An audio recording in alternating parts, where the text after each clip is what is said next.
Hello guys, good morning. आज म चाहिँ बाबुलाई यसो अब लाँदैछु है। अहिले 9 बज्न लाग्यो अनि अब 9 बजे लगेर अब बेलुका 4 बजे चाहिँ जान्छु। अहिले पुरा राखेर अब यसो अनि हेर्नु अब ए अब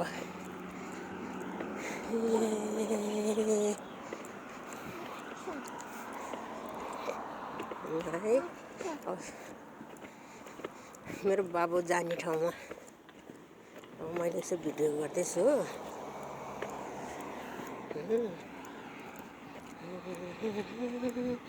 कति राम्रो ठाउँ छ है। राम्रोसँग हेरेर पुरा भिडियो हेरेर लाइक कमेन्ट सेयर गरिदिनु होला सबैजनाले।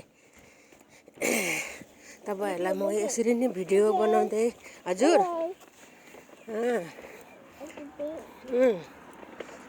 अहिले म यसरी नै भिडियो गर्दै मेरो युट्युब च्यानलमा राख्दै गर्छु। लाइक सेयर कमेन्ट गर्न नभुलिदिनु होला है। अनि यो गरेँ कि अस्ति भर्खर म धेरै दिन पनि भएन कि 15-16 दिन भयो होला है। अहिले रेडी भइसक्यो गरेँ नि कति धेरै गर्दैसकेँ है। यसरी यस्तो राम्रो फुलहरू हेर्नु न, वाउ कति राम्रो फुल।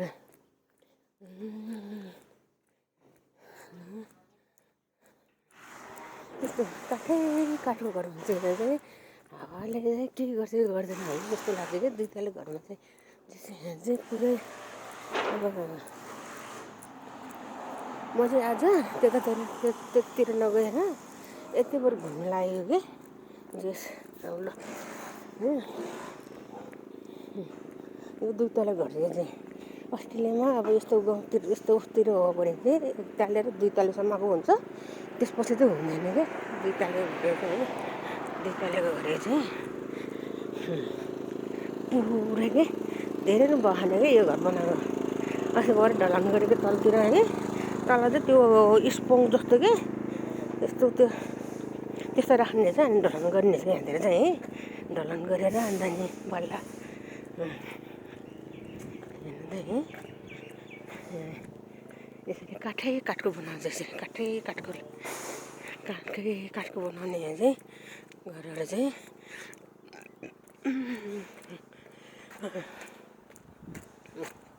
आज चाहिँ म यतातिर उताबाट नगइकन यतैबाट यसो भनेको लाइक सेयर कमेन्ट गर्नु चाहिँ नबिर्सिनु है मेरो भिडियो हेरेर प्लिज।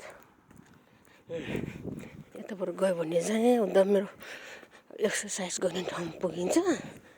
यताबाट चाहिँ अब यो 2 तले भनेको यो घर हो। अनि यिनीहरू सबै अब भाडामा यिनीहरू सबै अब घर किनिसक्यो रेडी भइसक्यो। यिनीहरू यसरी बनाउँछ बनाएर अनि ठ्याक्क अनि रेडी भएर राख्छ। अन्त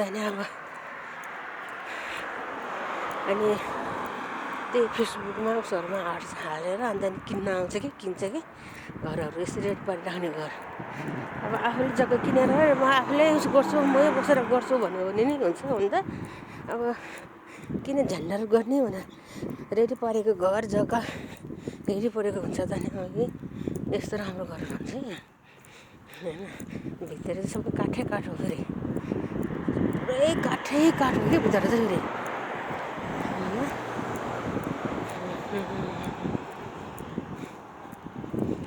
फेरि काठ। लाइक सेयर कमेन्ट गर्नु नबिर्सिनु है मेरो भिडियोलाई। सानो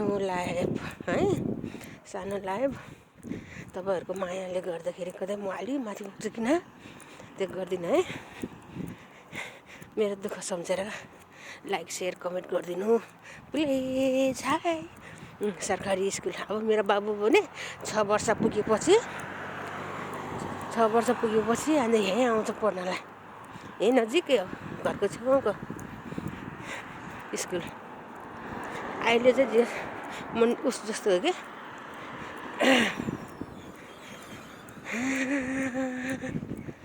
यही हो सरकारी स्कुल हुँदैछ हो। अब म चाहिँ अब यसरी घुम्दै घुम्दै घुम्दै घुम्दै यस्तो गरेर घुमेर आउँछु कि त्यहाँ मेरो अब एक्सर्साइज गर्ने ठाउँमा जान्छु म अब यहाँबाट अब 1 घन्टा जति त हिँड्नु पऱ्यो नि अब यसो 4 दिन भयो नगएको 4 दिनसम्म त ठुलो छ नि स्कुलमा है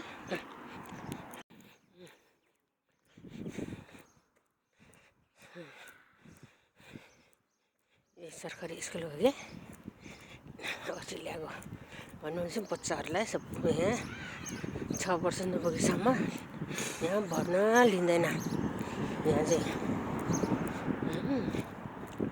यहाँ भर्न लिँदैन म चाहिँ अब यसो खुट्टा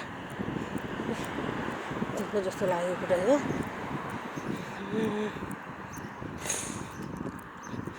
जस्तो रमाइलो छ कि ठाउँ चाहिँ एकदम रमाइलो छ ठाउँ चाहिँ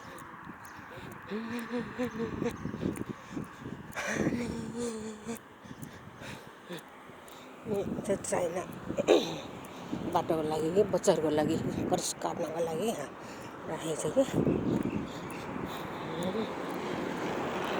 बाटो काट्नु पऱ्यो भने नि यहाँबाट यस्तो गर्ने होइन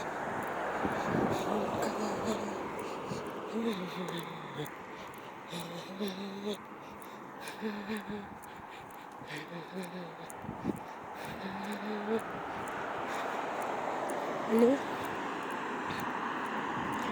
यहाँ परारको सालमा हामी आउँदाखेरि यहाँ केही नि गरेको थिएन अहिले आउँदाखेरि यस्तो मजाले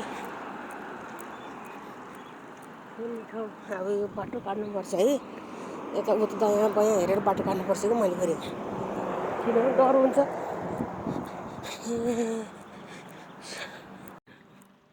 कति रमाइलो ठाउँ छ है हेर्नु त यहाँ गाडी पार्क यो चाहिँ अब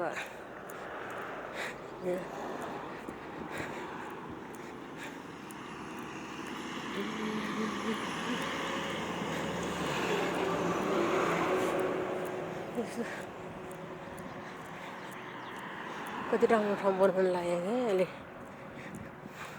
खेल्ने ठाउँ बनाउनु लाग्यो है यहाँ क्या बच्चाहरू ल्यायो यहाँ खेलायो बस्यो कि यसो टाइम पास पार्क जस्तो हो कि यो कति राम्रो बनाएको छ यहाँ पार्क हेर्नु न है कति राम्रो बनाएको छ क्या पार्क हेर्नु है यस्तो राम्रो अनि यहाँ चाहिँ कति धेरै माछाहरू कत्रो माछाहरू पनि छ अनि हाँसहरू कि यो भित्र हाँसहरू पनि छ कति ठुल्ठुलो हाँसहरू छ कि आज यहीँसम्म मात्रै गर्छु मैले है नेक्स्ट भिडियो फेरि अब यहाँदेखि बरु उता उससम्म गर्छु है देखाउँछ है तपाईँहरूलाई है बाई बाई।